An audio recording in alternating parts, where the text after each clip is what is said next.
প্রাত্যহিক জীবনের কষ্ট সংগ্রাম দেখে নিচ্ছি আমাদের অনুষ্ঠান। প্রাত্যহিক জীবনের কষ্ট সংগ্রাম যুদ্ধ নানান ঘাত প্রতিঘাত, এই সুখটা তারা পাচ্ছে।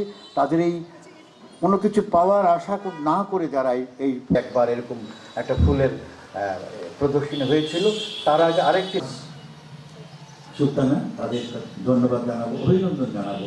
তারা এই সুন্দর নিয়ে এসছেন, তারাও ফুল আমার বড় ভাইয়ের কথা শুনে আপনাদেরকে অনেক ধন্যবাদ বলে আমি আমার বক্তব্য লাল গোলাপি মোস্তফা কামাল ফুলু, যেটাকে মোস্তফা কামাল ফুলু ভিক্টোরিয়া কলেজে 63 থেকে 65 পর্যন্ত, সেটা হলো মোস্তফা কামালকে আমাদের ক্লাসে সে তার কণ্ঠ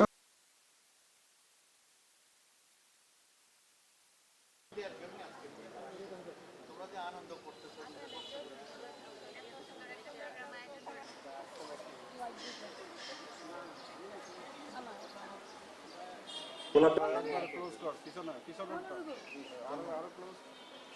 আরো ক্লোজ।